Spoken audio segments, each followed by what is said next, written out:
Hey there, I'm Lee Ullman here with some big news from the National Young Farmers Coalition.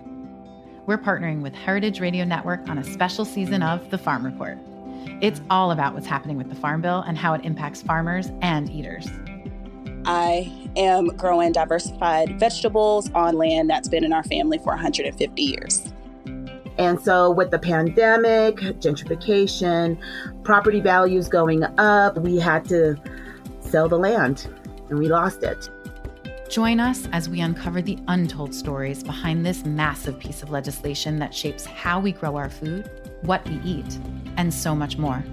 The problems we have had, those are things that come from earlier Farm Bill and USDA policy, right? Like Earl Butz, get big or get out. You know, it's my responsibility to know not only what I'm eating, but then like how that all came to be. And realize like, wow, like this piece of legislation, all this money, like it's technically something that I support as a taxpayer. While Congress debates the next Farm Bill, this is not just an invitation to listen. It's a call to action. Be part of the conversation. Subscribe to the Farm Report on Heritage Radio Network, wherever you listen to podcasts. Today's program was brought to you by Patina Events at Brooklyn Botanic Garden, an idyllic location for weddings, corporate events, and parties of any style. Visit us at patinaevents.com. This week on Meat and Three, we're bringing you 4 stories about lost and found culinary treasures. We are searching for what will be lost, and we're trying to rejuvenate it. What we try to do is collect these sourdoughs that contribute to the biodiversity of sourdough in order to store them, to document them, and be able to preserve them for the future. It's bringing back the history and just being part of that time. There's nothing like it. You know, there's nothing like it. When fame comes late, I'm sure it's just as sweet as when it comes earlier. Tune in to this week's episode of Meat and Three. That's MEAT+THREE. Available wherever you listen to podcasts.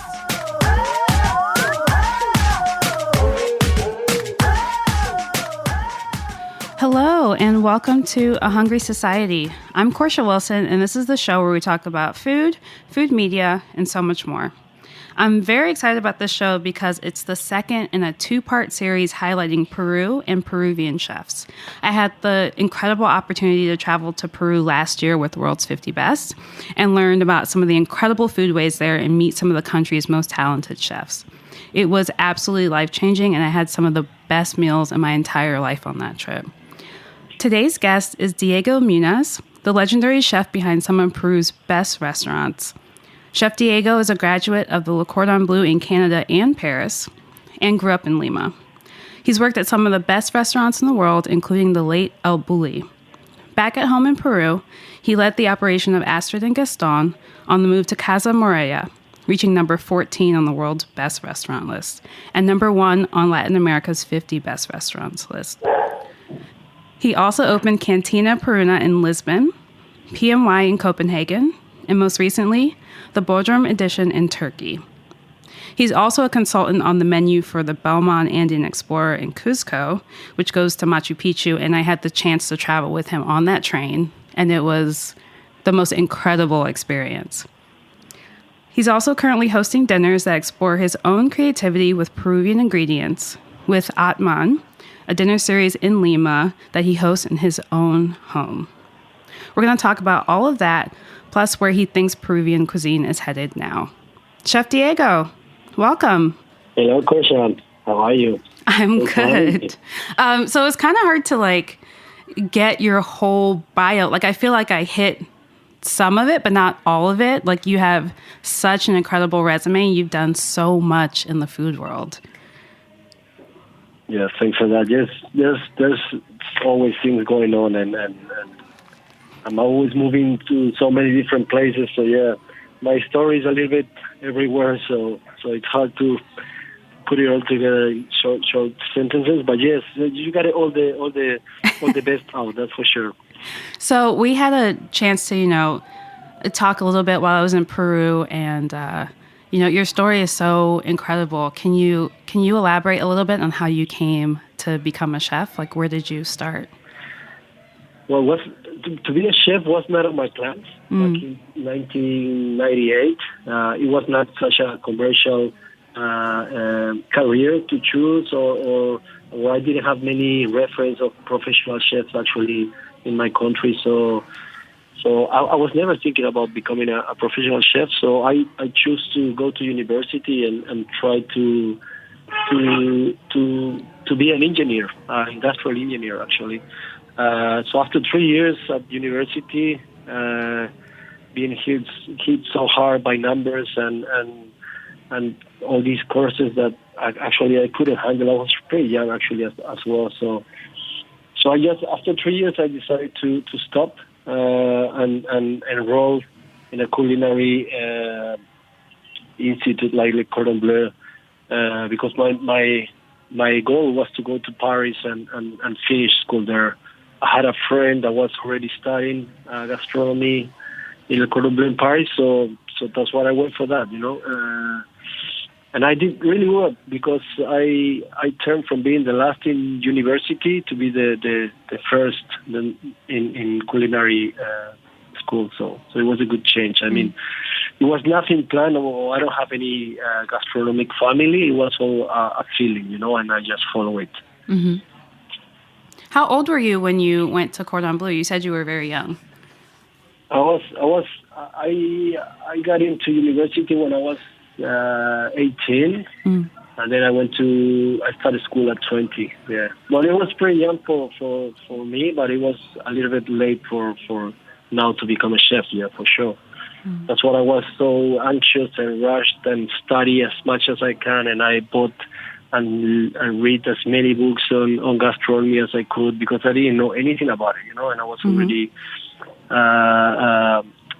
spent 3 years of my education in university, where I learned a lot of things as well, and that I use still now. But I didn't know anything about gastronomy. So as soon as I enrolled to school, I started getting as many books as I could, read as much about it, practice in 2 different restaurants during the week. And I went all the way in, Mm-hmm. I think it's so interesting, your story of, realizing that you wanted to, to get all in, like you said. And so you worked at, these incredible restaurants around the world, like El Bulli, and then you went back to Peru and helped restaurants there, but then also have taken Peruvian cuisine to other countries like Turkey and Bali, and you're kind of spreading Peruvian cuisine around the world. Yes. I think this because I spent most of my time living in Australia as a base. Then from there I started to jump in different places and restaurants. When I was living and running a restaurant in Sydney, I was looking everything going on in Peru and how all these chefs are getting together and putting Peruvian food back in the pride of local Peruvians, and I was thinking, wow, that's amazing. That's something I wanted to be part of, and I was never thinking of coming back to Peru for at least for back then. But then I got this offer to jump in the project of Astrid de Gaston and to move it to the new Moreira house project that was amazing. So yeah, I think that was a really good chance to come back and push the Peruvian track with all the other chefs on the way we wanted to go, Mm-hmm. So how do you describe Peruvian cuisine for listeners who aren't familiar with it? What would you say are some hallmarks of Peruvian cuisine? Well, Peruvian gastronomy is basically a multicultural expression of gastronomy. So we have, of course, the old Peruvians culture before the Spaniards came over, solid and with a lot of techniques and technologies around food, especially controlling different altitudes of the territory. So that's our base. Then we have the Spaniards that came over and influences as well in the gastronomy. They were coming already with a lot of Arab information about gastronomy. Then they brought the Africans as well as a working class, and so we actually got influenced as well by the African gastronomy that came with these people.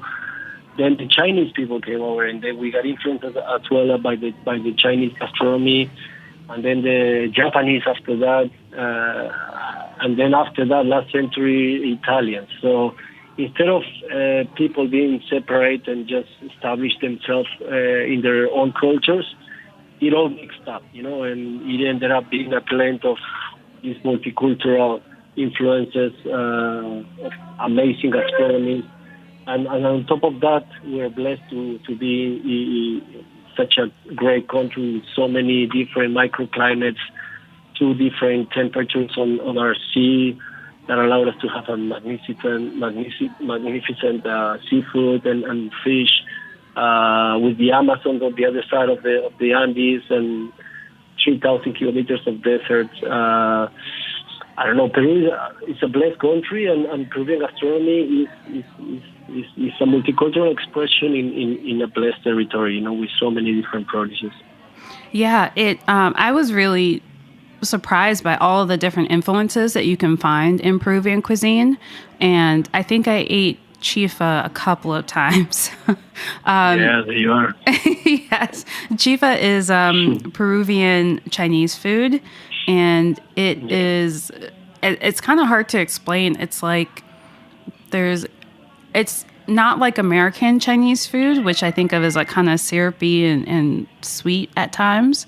How do you describe chifa? Well, actually, chifa is one of the most important restaurant models in the whole country. Not only in Lima, the capital, in the whole country, you find chifas everywhere. Well, Chinese people, they have a really, really amazing and very old way to cook. And they came over to Peru and they found all these amazing ingredients, so they just went crazy about it, Same as the Japanese after that. They came over here, they saw the fish we have, and they went like, wow, what's going on here? So with all those amazing ingredients, Chinese people, as they saw that Peruvians, they like a lot the way they cooked, they started to open Chinese restaurants everywhere, So that's why you had chifa twice already on your visit here, because we have so many, and that's something already into our cultural way of living, So chifa is once a week you must have chifa in your diet, or besides all the ceviche that you eat. I mean, chifa is such a comfort food for us, something that we always remember when we are abroad, and something that makes us so happy, And the most important soft drink in the country as well is so related with chifa. So yeah, it's a really, now we believe that it's a really Peruvian thing, even though it's a mixture of Chinese and Peruvian gastronomy. Yeah, so speaking of interesting foodways, one of the most interesting meals I've ever had in my life, I think, was on the Belmont Andean Explorer, which I mentioned in the intro. And I know you consulted on the menu for this experience, but it's a luxury train that goes, there are multiple routes, but the one that we were on together went through the Andes Mountains to the city at the base of Machu Picchu, and then back to Cuzco. And then we took another train from Cuzco to Lake Titicaca, and then I'm blanking on the name of the last town, but Arequipa, yes. Yes.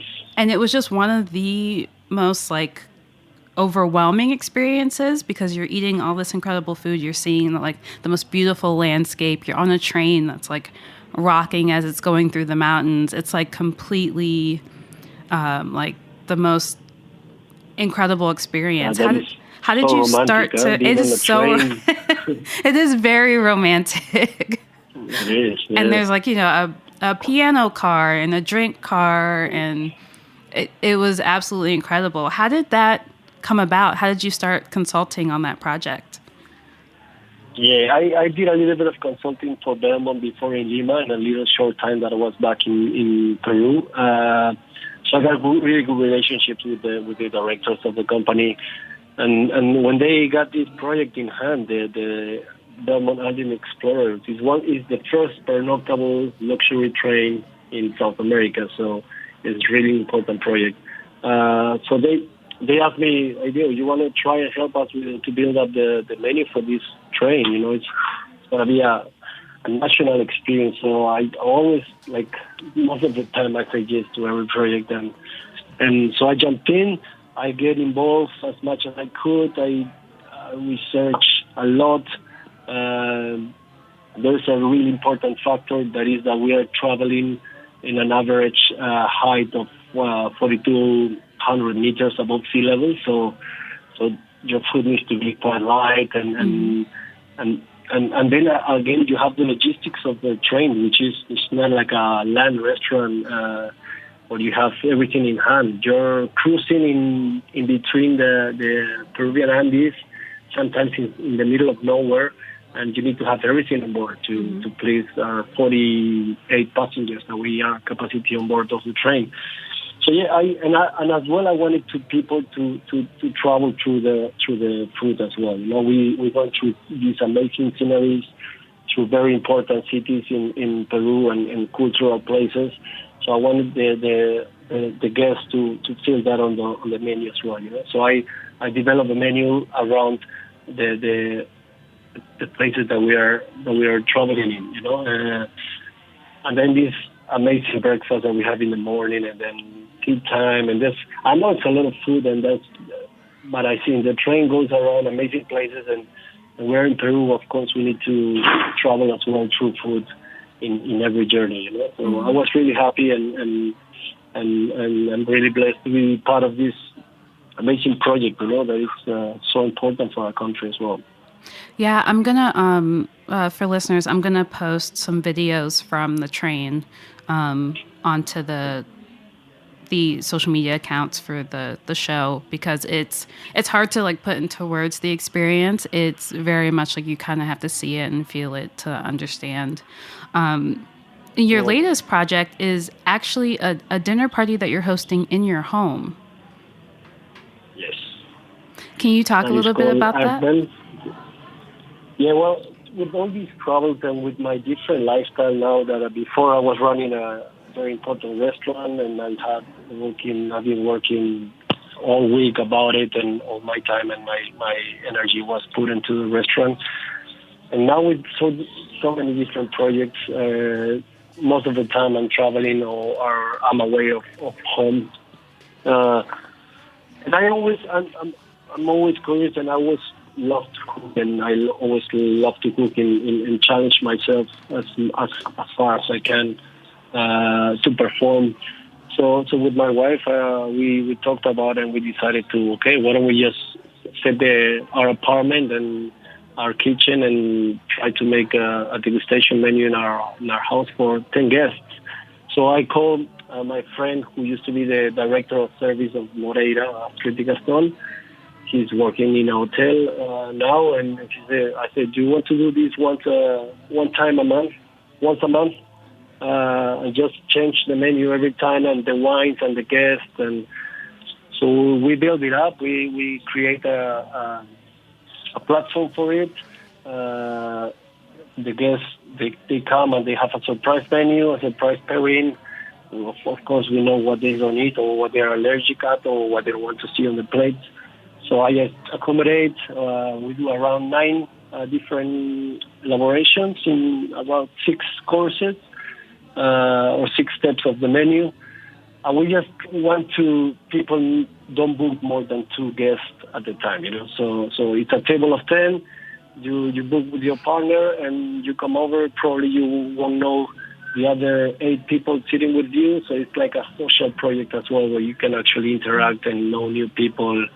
And of course, people come really, really cold, and they arrive and they don't know what to expect. So we just hit them with a nice drink to chill them down. And at the end of the meal, they're all changing numbers and having a great time. And after 6 bottles of wine, 6 different wines and good food, they're all happy. And so it's so interesting. And we enjoyed so much to do it as well, Yeah, it sounds really incredible. I mean, with your background, you have restaurants all over the world. It's really interesting that you wanted to bring it so personal, like bring it into your home and have 10 guests at a time have dinner. Like, I think that's a very, very different sort of a model that I see a lot of chefs like wanting to do now, like to create something a little more intimate and personal so you can get to know your diners.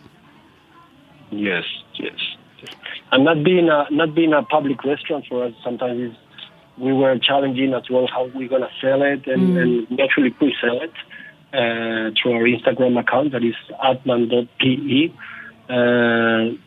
And we just 15 days before we're going to drop a dinner, we just opened the reservations, and we are lucky that in 3 days we already sold out. So wow, so it's fantastic. It's working really well, yeah.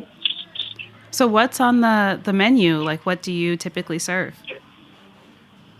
I start always with some snacks for the guests and a pre-drink before we sit on the table. And basically everybody just jump in the kitchen, and we have the aperitifs in the kitchen when we talk about what we're going to have through today.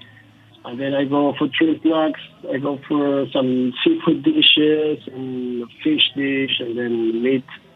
Always an egg dish that I love to do. Dessert, some bread service as well.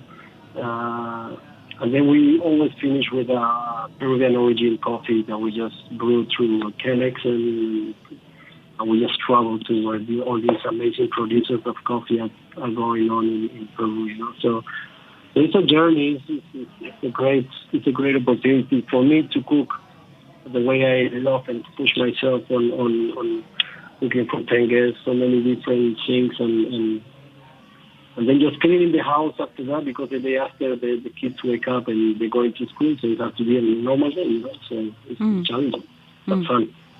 Oh, that's so cool. So this is part 2 in my series about Peru, and the first guest I had was Chef Andre, who was on the trip with us, and he's a chef that's come through your kitchen, but you have so many younger Peruvian chefs, chefs from all over the world who have worked under you and learned from you. How do you see yourself as like helping to create like the next generation of Peruvian chefs? Like, do you see yourself as like a mentor? Well, I don't know. I just do my job. I mean, now is the time that I'm leading kitchens and leading chefs and leading a brigade, not only a brigade, but a service team as well, or a whole restaurant operation. And as I was growing into my career, I was always looking up into my mentors or whoever was leading the project with such a respect, and my work was reflected on that, the respect I have for these people leading the project, the operation. And when I work and when I lead people, my most important requirement is respect, in all the way to them, each other, to the produce, to the guests, to the infrastructure, to even to our parents, and what we need in the operation is so important. So yeah, I'm pretty strict when I come to leading and running Astrid de Gaston, having 3 different restaurants inside the house or 3 different operations. Was quite challenging, but I love it. I had like 80 chefs all up and 120 people under my command, and I love to work with groups. I think that's the thing that I miss the most is the evolution of a team daily. In the kitchen or in a restaurant.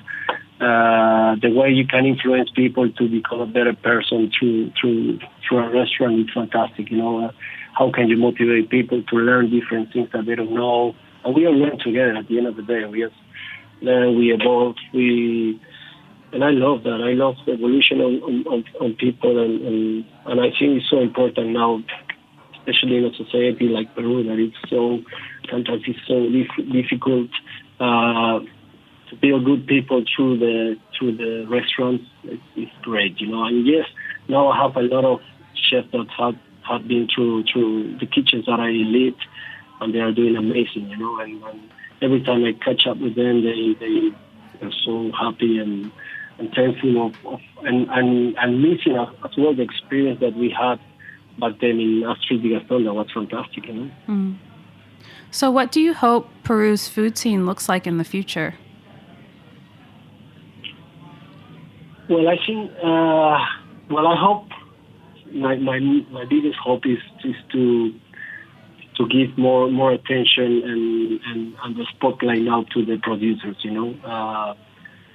Unfortunately, in this country, we have some other priorities, and we have left behind the producers that have kept all these amazing germplasms of quinoa and potatoes or ocas or tawis, and that actually part of our culture, and they're bringing it back from so back long ago, and the fishermen that are trying to preserve our species as well, while at the same time they're bringing us beautiful produce. I think so. What I wish for what I hope for Peruvian food look in the future is just, first of all, to give more attention to our producers. Sometimes it's hard here. Logistics are not the best in this country, so people have to actually to make miracles sometimes to bring produce to restaurants.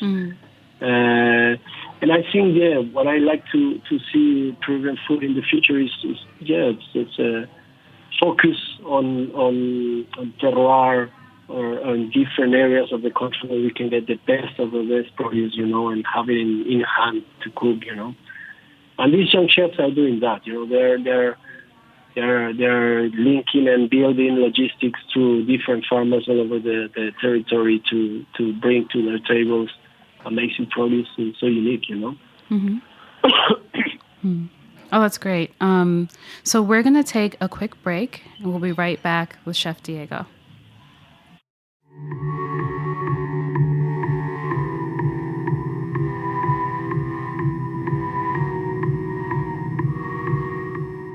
Patina Restaurant Group offers unparalleled service in New York's most iconic locations, including Lincoln Center, Rockefeller Center, and Macy's Herald Square.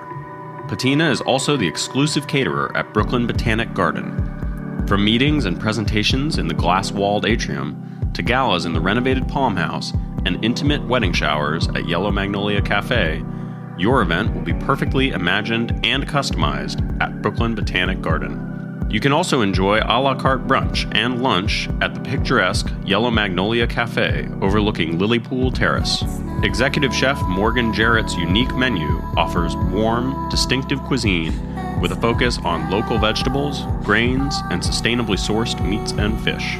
Are you enjoying this podcast? Heritage Radio Network has plenty more. My name is Dave Arnold, and I'm the host of Cooking Issues here on Heritage Radio Network. Every week, I answer listeners' questions on the latest innovative techniques, equipment, and ingredients in the food world.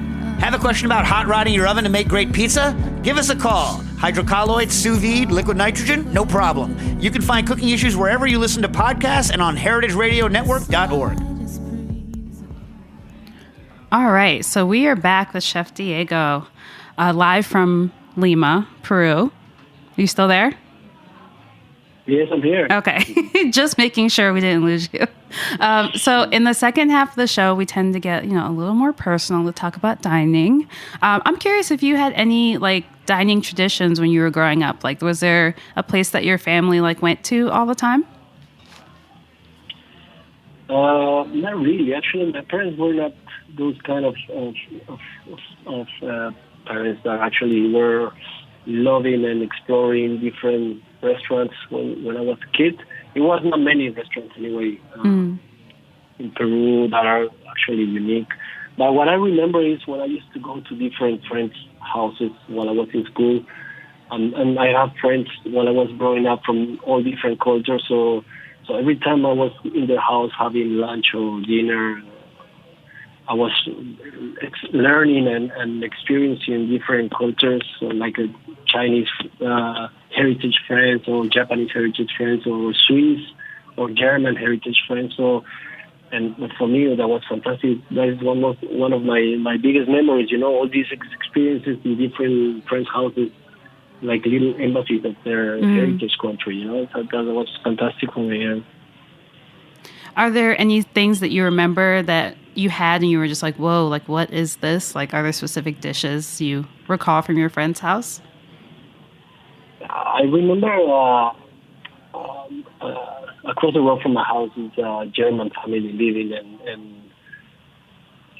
and communications were not even as close as we are, So for traveling in your mind and through experience to a different country, sitting at the table, for me was amazing, So I was surrounded with this German family most of the time, speaking German, and having these amazing boiled meats and sausages and sauerkraut and different bread that they actually produce in their houses, and for me that was amazing. I was feeling like I was already in Berlin or I don't know, somewhere eating German food, and that was my only reference about German food. I didn't know anything about it, So, but it was fantastic, like that. Those moments, or when I used to go to Japanese heritage friends as well.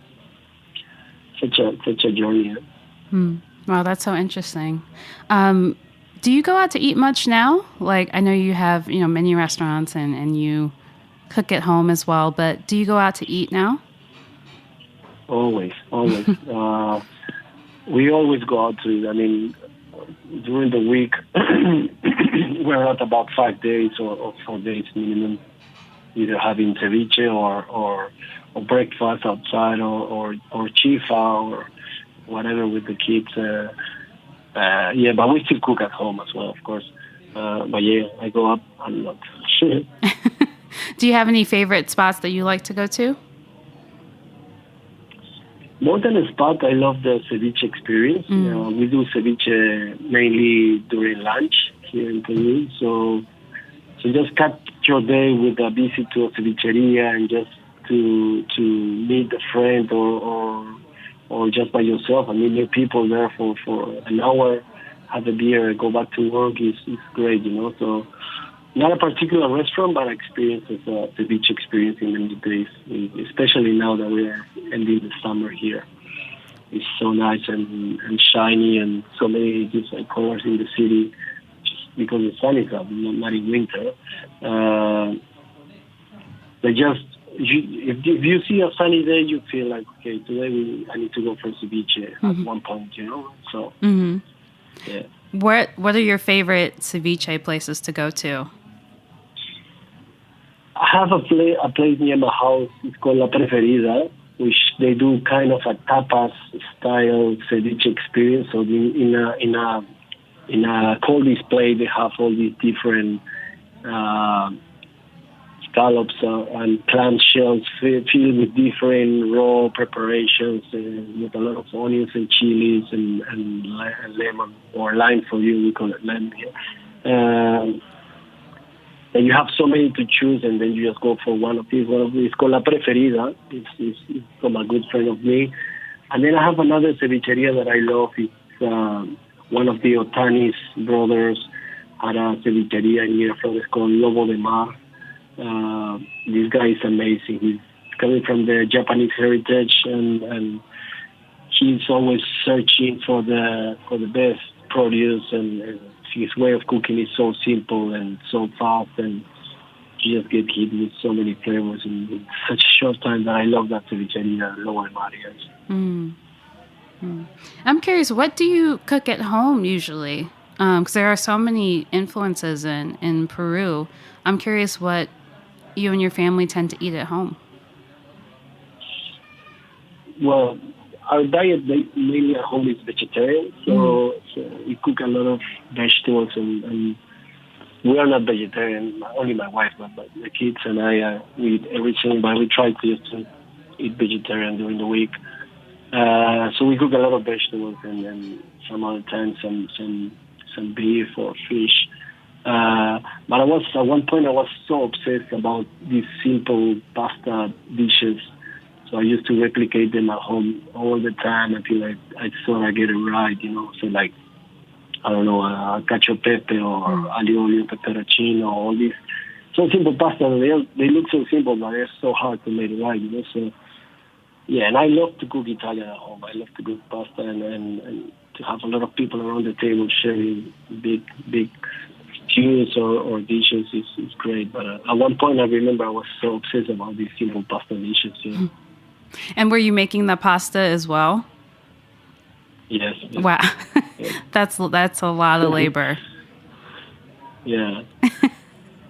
So I ask every guest this, but can you talk about one of the worst dining experiences you've ever had? Wow, one of the worst dining experiences. I'm not really critic when it comes to dining. Mm-hmm. I will only criticize because I know.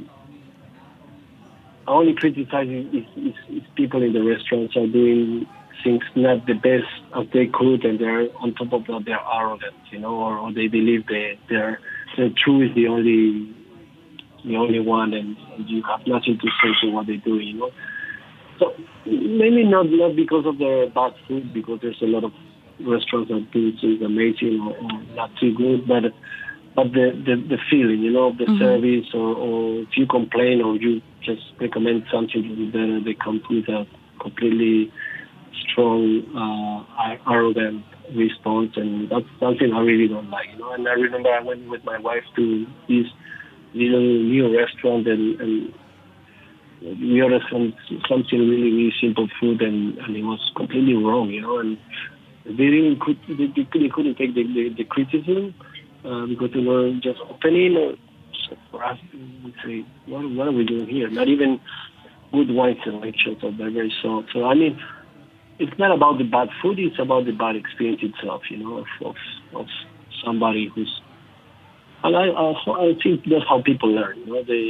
You listen to people and you try to do better. At the end of the day, you're pleasing people while you're having a great time or fun, So it's important always to listen to what the guests have to say.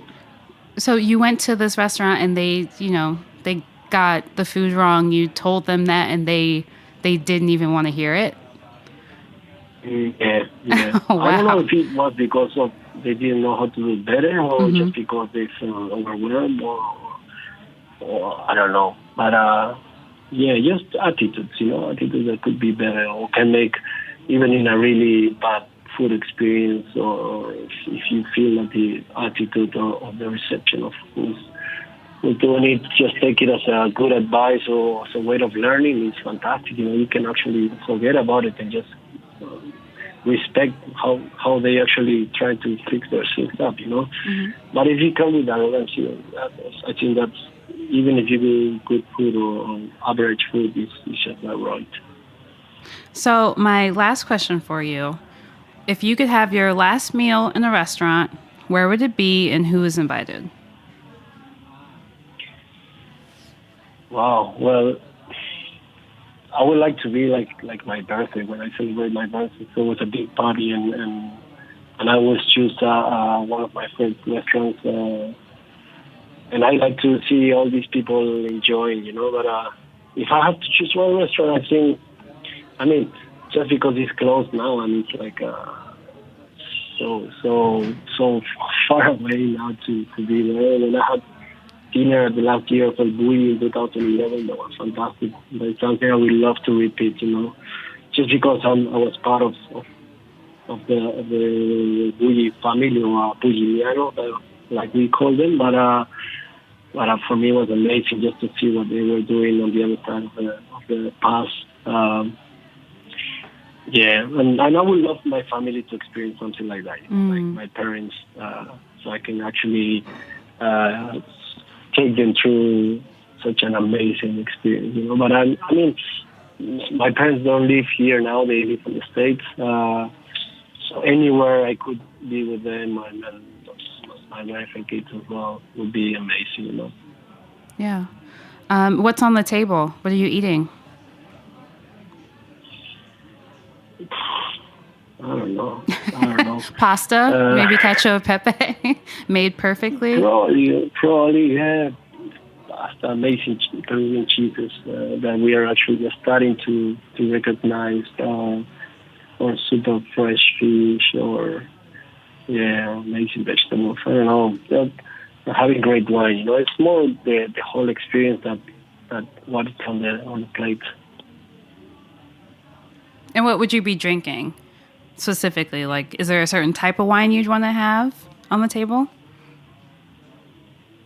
I like a lot now of just living in Australia for so long. I mean, my appreciation of New World wines changed so much, and I have so much respect for the wines, and I would love to just pair, because now they are so hard to get here in Peru, Australian wine. We just changed scenario now in Peru. I would love to have just amazing Australian wines on the table. Yeah, I would love that. Excellent. Well, thank you so much for talking to me today. It's great to reconnect with you, and Peru was absolutely incredible. So I'm really glad we had the chance to do this show. Coach, it was a pleasure as well, and thank you for having me. Thank you, and thank you so much for listening. We'll catch you next week on A Hungry Society.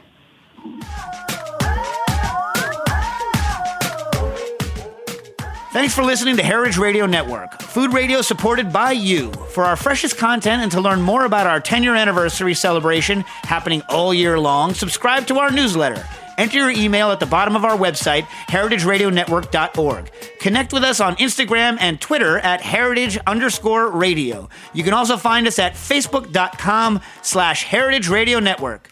Heritage Radio Network is a nonprofit organization driving conversations to make the world a better, fairer, more delicious place. And we couldn't do it without support from listeners like you.